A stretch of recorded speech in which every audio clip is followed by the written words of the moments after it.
Hola, para mí es un verdadero placer darle la bienvenida a estos cuentos de la noche o noche de cuentos. Avanzamos, ya vamos en el programa o en el video número 69. Ha sido un largo viaje a través de las historias, de los mitos, de los cuentos, de las leyendas. Muchos de ellos, la gran mayoría del pasado, muy poquitos del presente. De las últimas décadas, los últimos años, poco se habla o hay testimonios de esos temas, por lo menos aquí en Colombia, que es a donde está dirigido este espacio de Noche de Cuentos.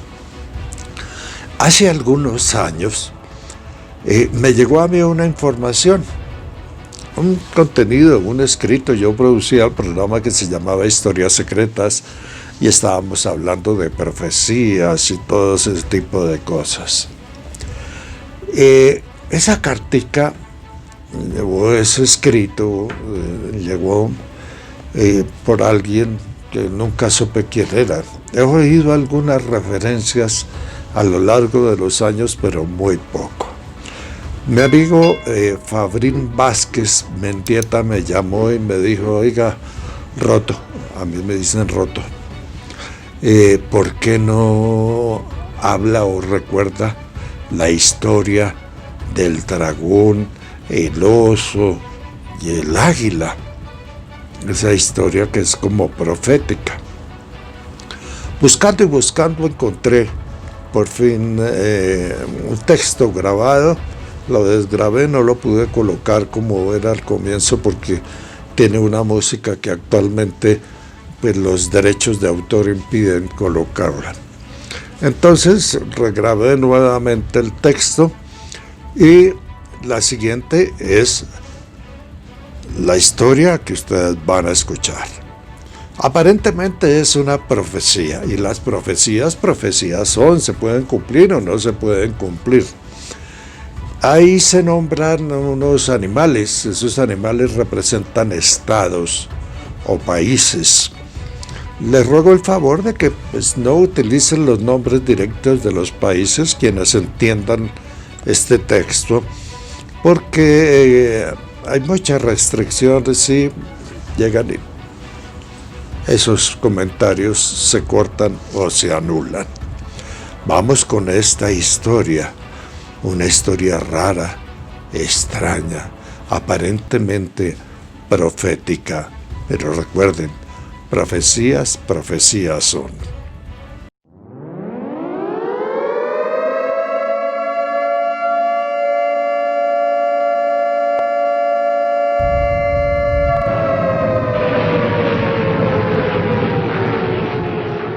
Hecatombe. Del texto y del autor nada podemos decir. Para nosotros es desconocido. De la veracidad de las afirmaciones escritas aquí no hay ninguna certeza. Y entonces la historia se convierte en un cuento, una ficción de la que usted decide si creer o no creer.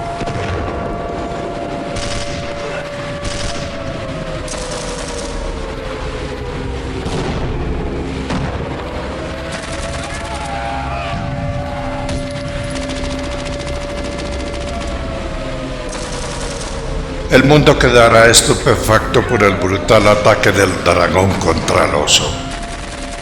La humanidad siempre estará convencida que la guerra atómica va a suceder entre el oso y el águila, pero no será así. Va a ser el dragón quien en el momento menos esperado atacará el oso hasta arrasarlo. El dragón en el comienzo avanzará triunfante, embistiendo todo a su paso, y el oso se verá obligado a luchar sin éxito en toda la extensión de sus vastas fronteras. Al principio, el águila rehusará entrometerse en el conflicto, pero luego, al ver los estragos causados por el inmenso ejército del dragón, apoyará al oso, y entonces el águila tendrá que entrometerse como aliado de las otras águilas, los leones y la flor de lis. grandes contingentes de tropas serán enviados a combatir al dragón, pero sin ninguna posibilidad de ganar. Entonces el dragón victorioso atacará a los vecinos del oso y destruirá las ciudades a su paso.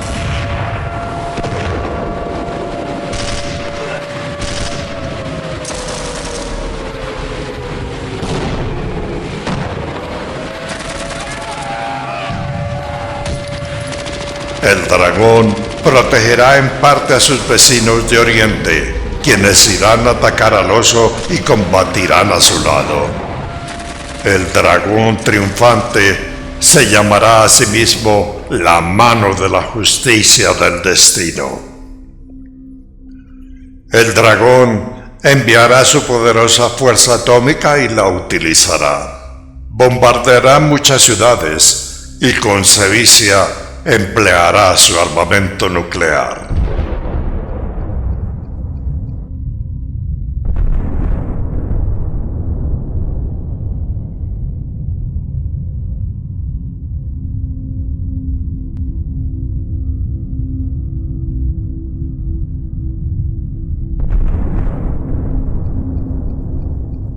El avance del dragón y su victoria no será total. Antes de que la guerra termine, una hecatombe llegará como fantasma traído por la noche.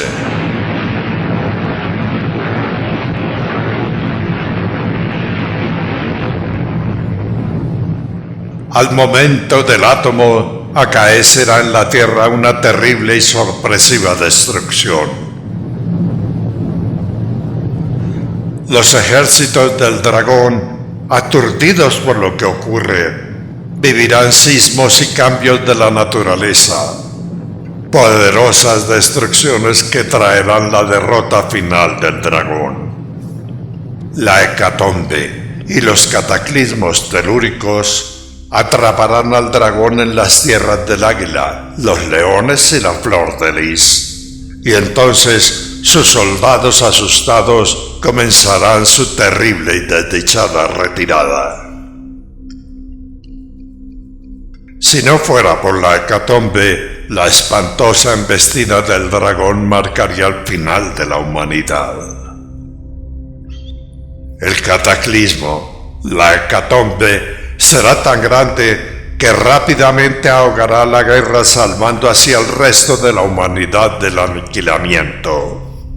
Esta hecatombe será causada por los bamboleos del planeta y no acontecerá por todos lados al mismo tiempo. Muchos volcanes se activarán y con ellos hasta los que se creían dormidos.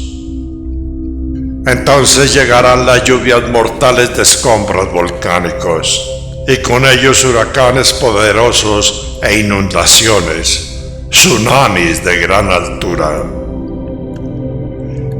En medio de la hecatombe aparecerán nuevos continentes e islas, dándole a la Tierra una nueva geografía. La hecatombe y sus consecuencias, terremotos y tsunamis, seguirán durante unas semanas y causarán gran destrucción en las tierras del águila, en las tierras de los leones y la flor de lis. Muchas islas grandes serán destruidas. La isla del león soberbio y altivo desaparecerá. En las tierras del sol, de la serpiente emplumada, Quetzalcóatl y Viracocha, los daños serán menores, y ellas se alzarán como un nuevo sostén de la humanidad. Aún así, en ellas morirá mucha gente. Al norte, en los territorios de la codicia y la soberbia, grandes ciudades en las costas serán invadidas por las aguas. Habrá inundaciones y colapso de represas. Luego llegarán acelerados fríos y colosales nevadas que impedirán la ayuda. Entonces, un rescate parcial de la humanidad será activado. La mayoría serán mujeres, niños y hombres rectos. El mundo conocerá las verdades que le fueron ocultadas. ¿Cuándo? No hay libertad para escribirlo aún. Pero antes se verá en los cielos una gran luz que el mundo podrá observar en las noches.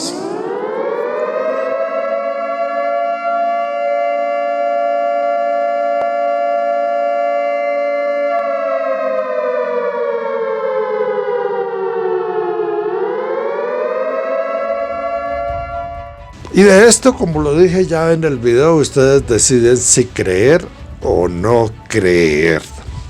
No se sabe. Nos han llegado algunos correos, pero casi no hay tiempo hoy para contárselos o leérselos. Llegó uno de Axfo 2008 y él dice: yo creo en el tema, de ahí que sea tan fastidioso. Y pregunta: ¿cómo confiar en tu mente o recuerdos cuando estos pueden ser manipulados? ¿Cómo confiar en tu mente y recuerdos cuando estos pueden ser manipulados?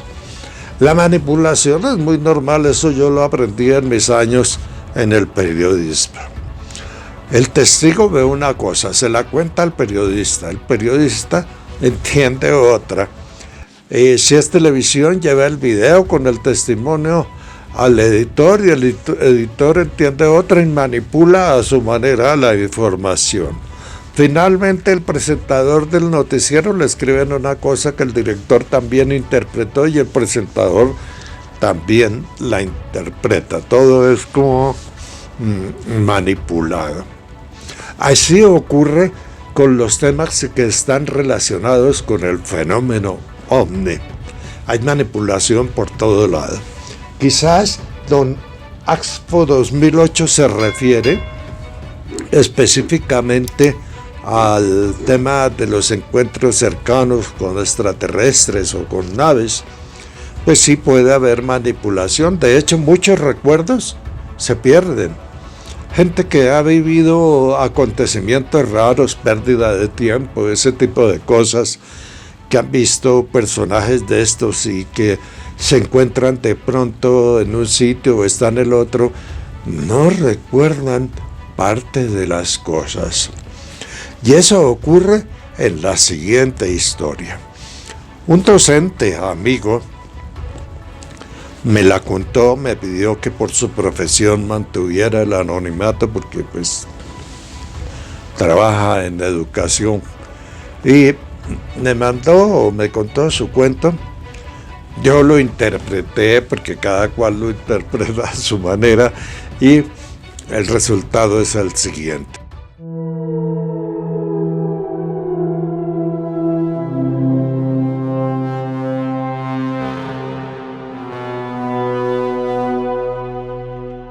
El permiso.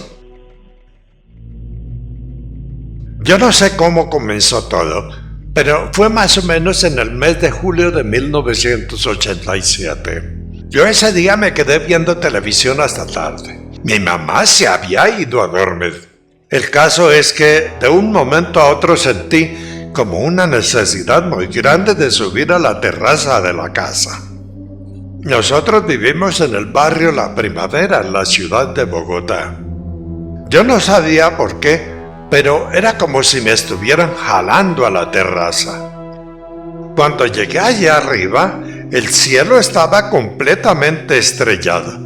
Yo no me acuerdo de haber visto en mi vida una noche como esa. Como el cielo estaba tan bonito, yo me puse a mirar las estrellas y lo raro es que en ese momento no sentí frío.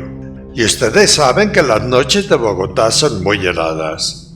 Pero esa noche todo estaba como calientico, y así duré como 5 minutos. Mirando aquí y allá en el cielo, cuando levanté la cabeza, de pronto vi encima de mí, muy muy alto, 3 estrellas de luz grandes que se movían. Y digo que se movían porque comparé con las otras estrellas y estas se movían. No muy rápido, pero se estaban desplazando. Primero estaban en fila y luego rapidísimo formaron un triángulo. Yo me asombré un poco y pensé que podía ser un avión, pero no fue así. Al momentico, en el centro del triángulo apareció otra luz mucho más grande y después las 3 luces se hicieron en fila india. Luego, las 3 luces de mediana luz y la más grande desaparecieron en un instante. Era como si hubieran ido hacia el cielo en menos de un segundo. La verdad, yo no supe qué pensar. Me quedé allá arriba otro rato mirando, pensando que de pronto lo que había visto eran ovnis. Después, como no vi más, me fui a dormir.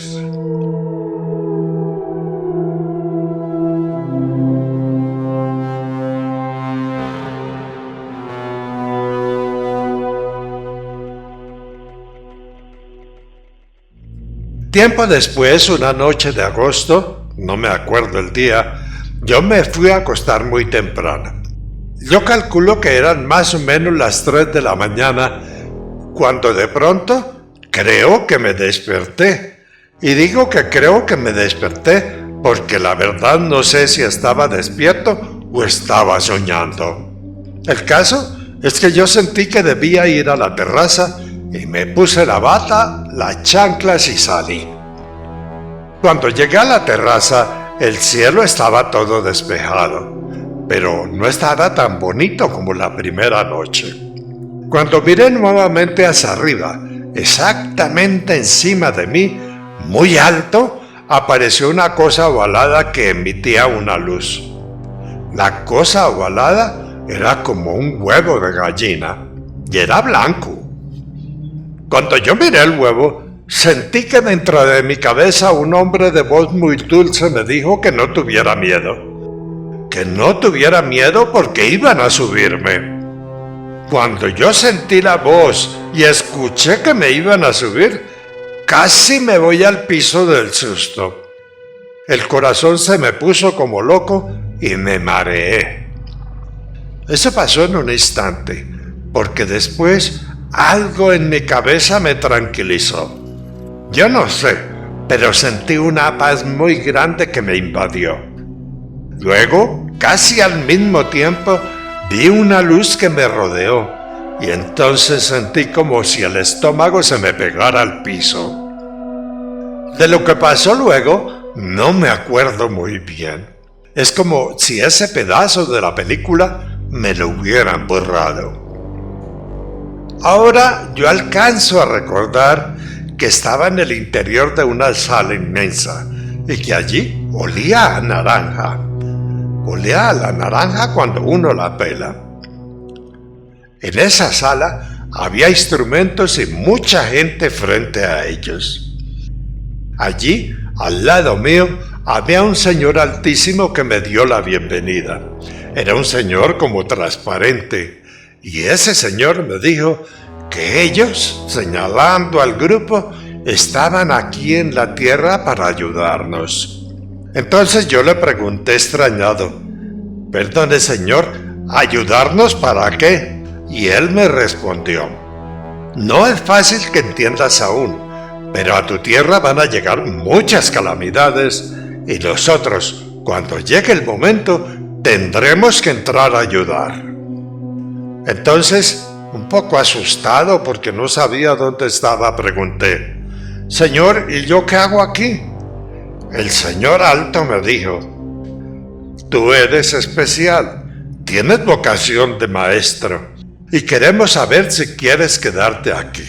Pero no serías tú solo. Aquí hay mucha de tu gente y de los nuestros hay muchos que están allá en la tierra, muchos que están allá abajo». Sin entender, pregunté, «¿Sí? ¿Y qué es lo que hacen allá abajo?» El hombre casi transparente respondió, «Los estamos preparando. Habrá un día en el que ellos y tú, si quieres quedarte, tendrán que volver a la tierra para repoblarla y educarla».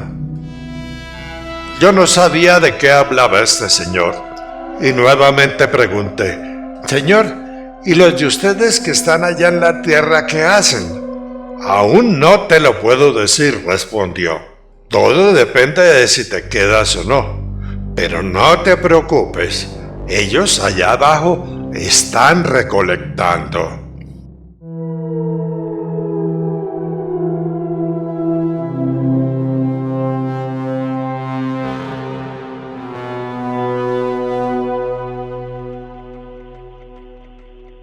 De lo que hablamos después no recuerdo. El caso es que me mostraron muchas cosas y después me volvieron a preguntar si me quedaba o no. Yo casi digo que sí.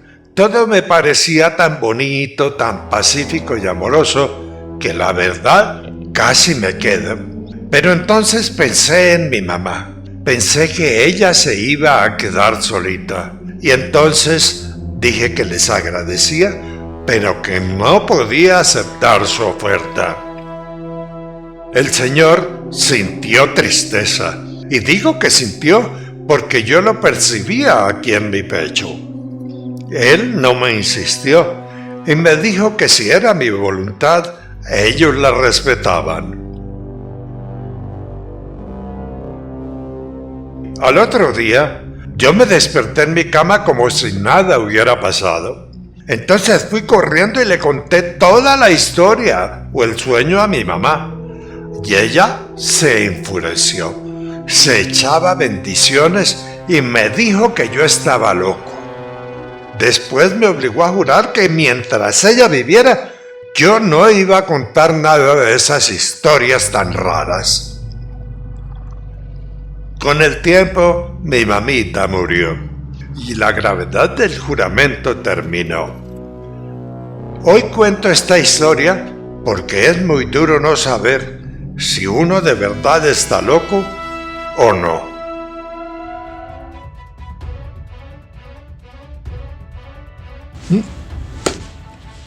Lo único que él recuerda bien, perfecto y claro, es que él le dijeron que tenía aptitudes de docente y hacia eso se enfocó.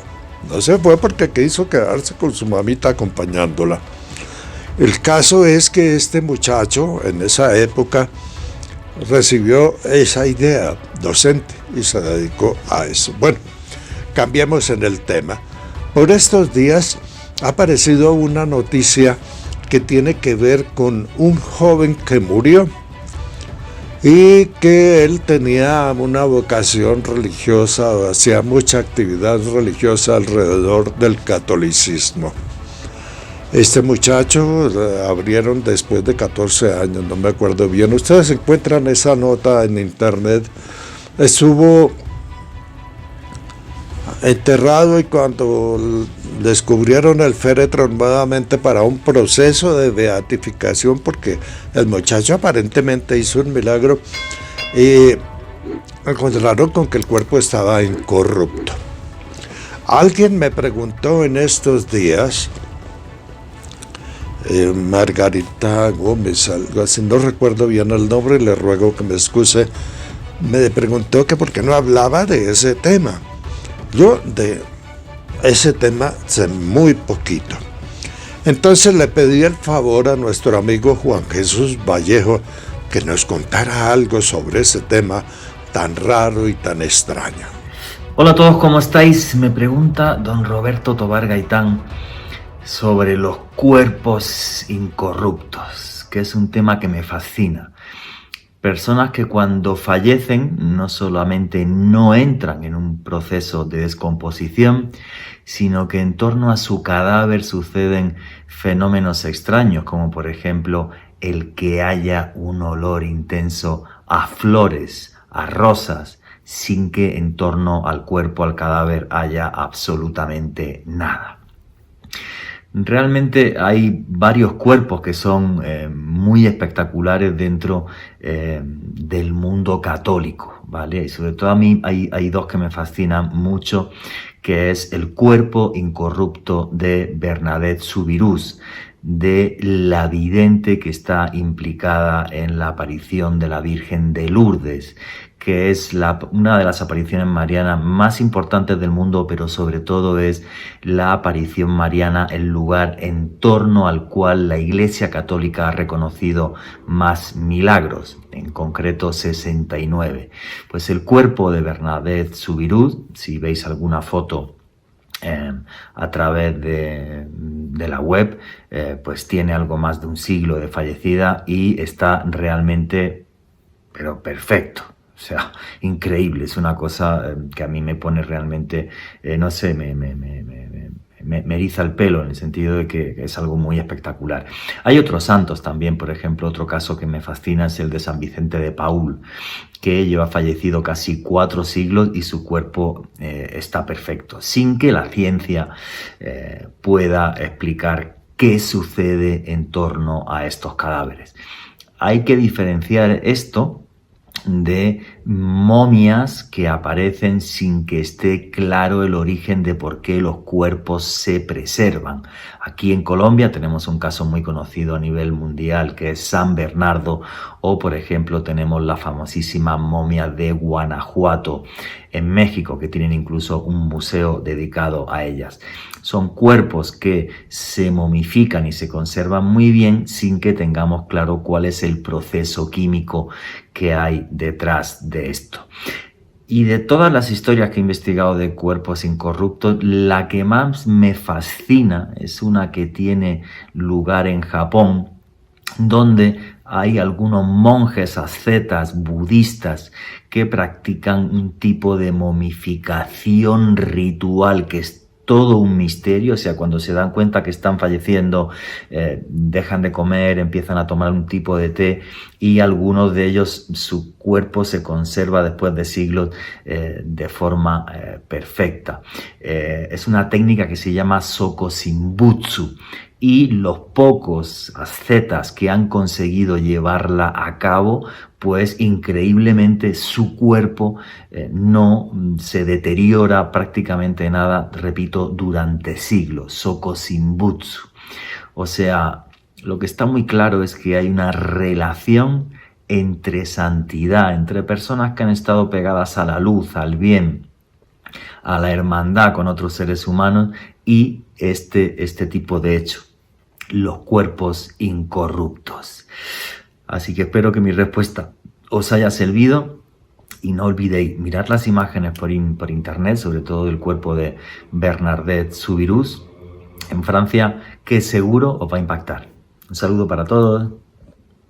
Juan Jesús Vallejo, muy amable por aceptar nuestra solicitud. Creo que en cierta manera el tema ha quedado claro. El hecho es que sobre eso pueden investigar muchísimo en internet. Hay videos, hay escritos, hay de todo. Ya de eso sé poquito. La Carmelinita de Los Ángeles. Ay, Dios mío, con esa historia larga. En el programa anterior le llevaron una japonesita, y la Rafaela, que sabe de todo, le habló en japonés y la saludó. Al mismo tiempo se quedaron con la Gabriela los señores bonitos de vestido elegante. Continuamos con la historia. ¿Qué pasó después de que llevaron a la japonesita al cuarto? ¿Qué ocurrió con los señores bonitos bien vestidos? ¿Hay alguien que aparece en la escena? Escuchemos.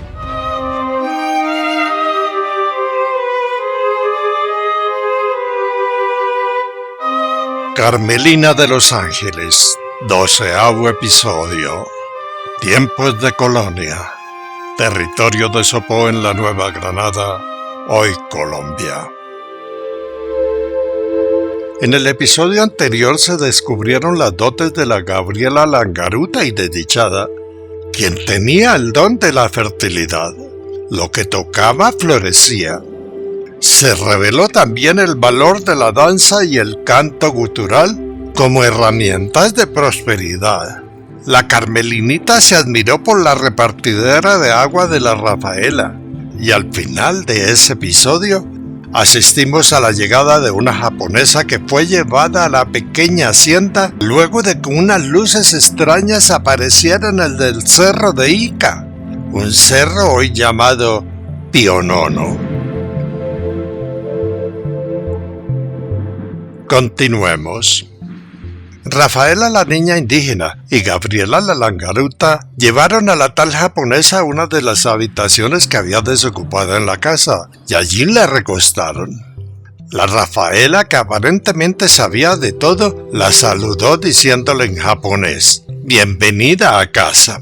Mientras tanto, fuera de la casita, la Carmelinita de Los Ángeles quedó con los 4 señores bonitos que habían traído a la nipona. Ellos, aunque se parecían muchísimo, no eran los mismos que Carmelina había conocido. Eran 4 hombres bonitos diferentes. Y entonces la Carmelina pensó: son 12 señores bonitos. Los 4, cuando quedaron solos con Carmelinita flacuchenta, se presentaron y dieron sus raros nombres. De esos nombres, Carmelinita solo entendió Uriel y Ariel.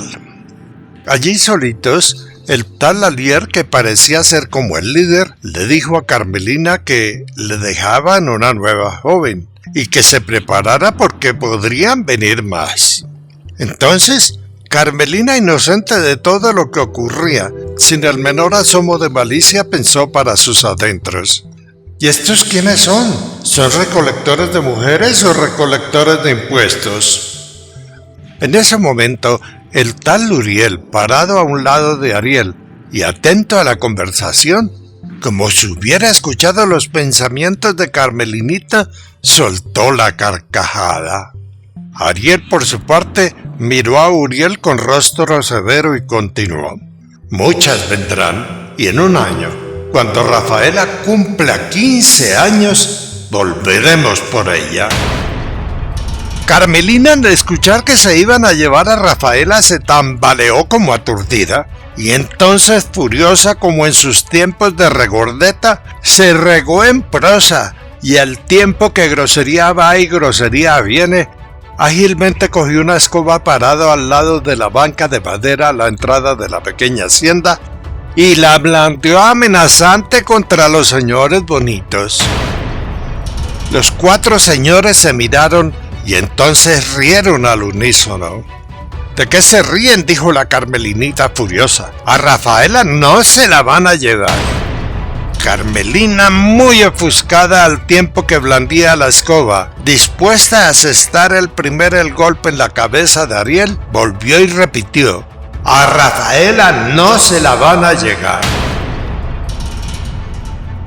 Mientras avanzaba para pegarle al señor Ariel, el tal Uriel suavemente la tomó de un brazo deteniendo el golpe que venía, y al tiempo le dijo: no te afanes, será por un momento, luego Rafaela volverá, solo será un rato y nada más. El tal Uriel fue tan convincente, suave y cariñoso en sus palabras que Carmelina se detuvo, bajó la escoba y se sonrojó de vergüenza por su actitud. Mientras tanto, Uriel, mirando a sus compañeros, les dijo sonriendo: ¿vieron? Ya habla francés. Cuando Uriel dijo francés, Carmelina, que no hablaba ni papa de ese idioma, se sorprendió. Se sorprendió a sí misma, reconociendo que había sido grosera en esa lengua. Los 4 caballeros, sonriendo, la miraron tiernamente. Entonces, el tal Ariel se le acercó y, sacando de una mochila de tela fina amarrada al cinto con una cuerdita, le entregó a Carmelina 3 bolsas de cristal blandito que contenían esas cosas blancas. Unas cosas blanditas como gelatina de pata de vaca. Entonces, hablando en francés, Ariel le pidió a Carmelina que le devolviera la cosa blanca que le había dado Rafael. Carmelina entendió perfectamente ese idioma y entendió que le pedía la bolsa que ella y Gabriela habían estado turnándose en las mañanas. Entonces, agachándose, la sacó de un profundo bolsillo que había en su vestido y se la entregó a Ariel. El tal Ariel recibió la bolsita de cristal blandito y entonces le dijo: ahora les toca al japonés. Rafaela no lo necesita. Carmelina miró sorprendida. Luego el tal Ariel se acercó a ella y le pidió que abriera la boca. Carmelina, sintiéndose apenada por su fea dentadura, la abrió. Los tres caballeros se acercaron a mirar como si fueran dentistas. Todos sonreían. Uriel, sonriendo, dijo: blancos como perlas. En eso llegó Rafaela, quien dejó solita a la japonesa con la Gabriela venida productiva. Entonces, los tres señores bonitos fueron hacia Rafaela. Carmelina cerró la boca. Luego, ellos con Rafaela se apartaron un poco y hablaron un rato. De cuando en cuando miraban a la Carmelinita. La flacuchenta, entendiendo que querían privacidad, se retiró unos pasos y, parada frente a la casa y pensando en Blanca como las perlas, se tocó los dientes con la lengua y así lo hizo una y otra vez. Ella lo único que encontró raro es que de las 4 muelas que le faltaban no sentía los huecos en las encías. Un ratico después, los caballeros bonitos se acercaron a Carmelinita, seguidos por Rafaela, y allí se despidieron. Entonces uno de los caballeros, sacándolo de debajo de la capa bonita y sedosa, le entregó a Rafaela un paquete grande cubierto con un cristal blandito y transparente. Ahí dentro se veía algo como azul. Rafaela lo recibió y luego todos con cortesía se despidieron. Los caballeros se fueron por donde no habían venido. Luego Carmelina, con los dedos en la boca, siguió tocándose la dentadura. Entonces se acercó a Rafaela y antes de abrir bien la boca frente a su rostro le preguntó: «Rafaela, ¿tengo algo en la jeta?» En ese momento Rafaela, con su paquete, se acordó de la japonesa y sin decir nada tomó a la Carmelina de un brazo y la empujó hacia la casa. Ya en la habitación, las dos mujeres encontraron a Gabriela agarrando por debajo de los hombros a la japonesa mientras la tenía con la falda arriba sentada a la fuerza en una bacenilla de madera. La japonesa, con los ojos desorbitados, decía y repetía con cara de tragedia: «¡Onaka ga natsa! ¡Onaka ga natsa!». Y al tiempo que la japonesa decía eso, Gabriela, afanada, repetía: «¡Se va a cagar! ¡Se va a cagar! ¡Se quiere cagar en la cama!». La japonesa, tratando de pararse, repetía: «¡Onaka ga natsa!». Entonces, la Rafaela, que lo sabía todo, al ver aquel tremendo espectáculo, corrió y dijo: «No, no se va a cagar, está diciendo que tiene hambre». Gabriela preguntó: ¿Qué? «¿Que tiene hambre? No tiene popó». La japonesa repetía: «Onaka ga natsa». Todas soltaron la risa. Rafaela entonces soltó el paquete en la salita convertida en almacén de harina y con Carmelina fue a ayudar a levantar a la joven japonesa, obligada a sentarse en la bacenilla. La japonesita era una joven de unos 20 años, delgada y bajita. Era bonita. Vestía una túnica de seda muy sucia, manchada de tierra y de sangre. En la cabeza tenía el cabello peinado con una moña medio desbaratada, una moña amarrada por una cinta y sostenida por un palito de madera. Mientras Carmelina y Gabriela, la productiva, acostaban nuevamente en la cama a la tal japonesita, Carmelina, tomando la vela de cebo encendida, salió del cuarto rumbo a la cocina. En la habitación todo quedó en penumbra y la japonesa no paraba de decir en su idioma que tenía hambre. Un minuto después llegó Rafaela con 2 bananos y pelándolos los ofreció a la japonesa. El resto de la noche la pasaron limpiando y cambiando a la japonesa, quien seguía diciendo que tenía hambre. Esa misma noche, pasaron otra cama a la habitación de Carmelina, y allí, confinadas, apretadas y atiborradas, finalmente las 4 mujercitas se durmieron.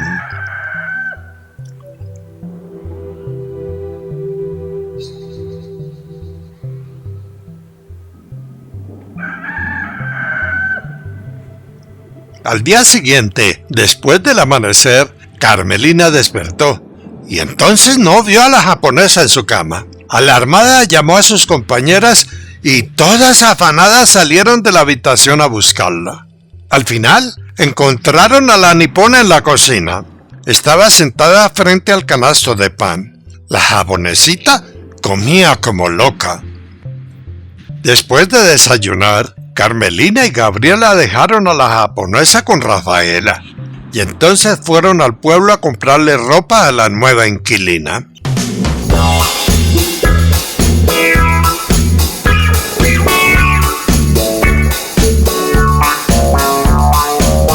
En el camino, Carmelinita, recordando las bolsitas de cristal blandito, sacó 2 del bolsillo profundo en su vestido y le entregó una a Gabriela. Luego las 2 sacaron la cosa blanca y blandita como gelatina de pata de vaca. La amasaron, le dieron forma de media luna y la colocaron en sus bocas. Entonces, Carmelina, recordando las palabras del señor Bonito, la sacó. Y antes de mostrarle exageradamente los dientes a Gabriela, preguntó en francés: «Gabriela, ¿tengo algo en la jeta?» Gabriela se sorprendió y aterrada preguntó: «Carmelina, ¿hablas francés?» Carmelina quedó muda y, como aterrada, metió nuevamente en su boca la cosa blanca y blandita como gelatina de pata de vaca. Entonces siguieron el camino. Las 2 mujeres no se habían arreglado al salir de la casa, y bañarse con ese frío en la mañana, ni pensarlo. Aún así, con su pelo peinado por el viento e iluminado por el sol, al avanzar hacia el pueblo, ellas parecían hermosas diosas que caminaban contoneándose con gracia y seguridad por un camino olvidado, rodeado por los antiguos bosques y selvas de Sopón.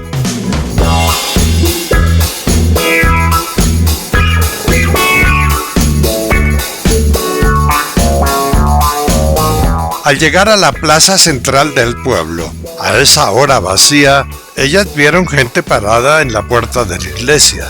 Gentes paradas en el atrio que iban a asistir a la primera misa. El cura parado en el atrio con su roquete blanco y puesto encima de la sotana, recibía a sus innumerables fieles. El cura, mirando a ver si venía alguien más, vio 2 figuras femeninas que cruzaban la plaza acercándose. Entonces, el curita reconoció a Carmelina y vio a la otra mujer que caminaba con ella.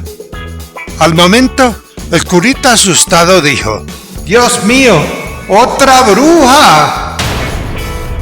El cura, por andar miedoso encerrado en la casa cural y la iglesia, no se había enterado de la presencia de la Gabriela, y allí parado como petrificado, se quedó mirando a las mujeres.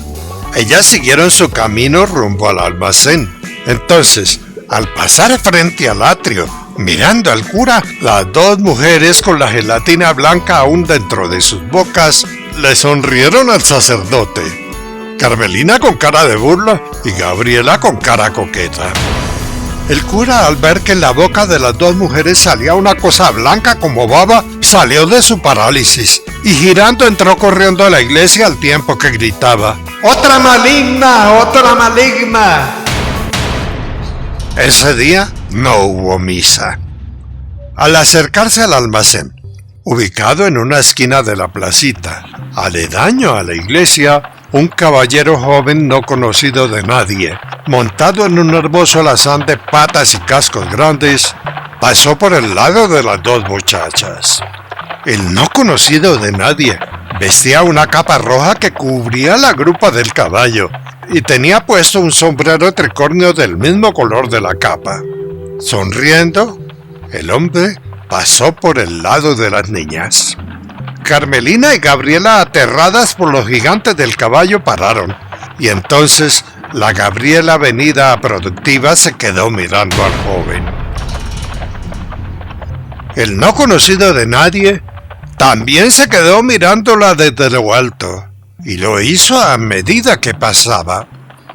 Gabriela, con la jeta abierta y la cosa blanca aún dentro de ella, se giró siguiendo al joven con la mirada. Fue tanto el giro de la Gabriela que al final casi se cae. Entonces Carmelina, agarrándole aterrada, le dijo: «Uy, mijita, usted no aguanta ni un volteado». La Gabriela se sonrojó. El caballero, no conocido de nadie, desde su puesto en la montura y también exageradamente girado, miraba a Gabriela sonriendo. Después de trastrabillar, la Gabriela volvió a mirar al joven, y este, con sonrisa que no mostraba los dientes, le guiñó un ojo. La Gabriela, sorprendida, se llevó una mano al pecho y sintió que las piernas le temblaban. En la pequeña hacienda, el paquete envuelto con un cristal blandito, dentro del cual se veían unos reflejos azules, continuaba a un lado de los bultos de harina, en la pequeña salita que ahora también era almacén. En la cocina, la japonesita no paraba de comer. Este cuento continuará.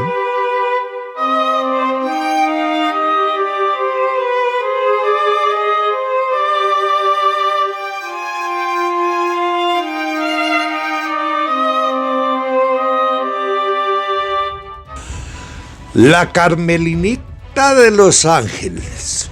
La historia continúa, se ha alargado. Si ustedes quieren que la continúe, me avisan a través del chat, y si quieren que la encoja y la haga más cortica, pues también me dicen, encoja, manténgala como es la historia. Esa sería una guía muy importante para mí. ¿Qué pasó? ¿Por qué le dijeron que tenía la dentadura como perlas? La japonesita come de todos, dragoncísima, mantiene con hambre. La Gabriela y la Carmelinita van al pueblo, se ven divinas caminando por la calle antigua de Sopó. El cura no sabía de la Gabriela.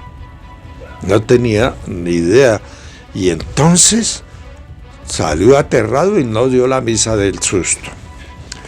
La Gabriela vio un señor elegante montado en un caballo alazán, y allí se le quedaron los ojitos pegados, casi se cae. La historia de la Carmelinita continuará. Es una historia que ustedes me dicen si la dejo como es o la encojo. De verdad, muy amables por su atención. Vamos en el siguiente episodio para el video Los Cuentos de la Noche número 70. Largo viaje de historias, muchas historias se han contado, y es importante que recuerden algunas porque se van conectando, se van uniendo. Yo no les voy a decir cómo se unen, ustedes tienen que darse cuenta que hay pequeñas claves que muestran esa unión. Cada vez que suena en los videos un pum, pum, hay una clave. Ténganlo en cuenta. Muy amables por su atención, muy gentiles. Gracias por su apoyo, por sus comentarios, por sus suscripciones, por hacerse miembros. Y a todos muy, muy amables. Feliz noche.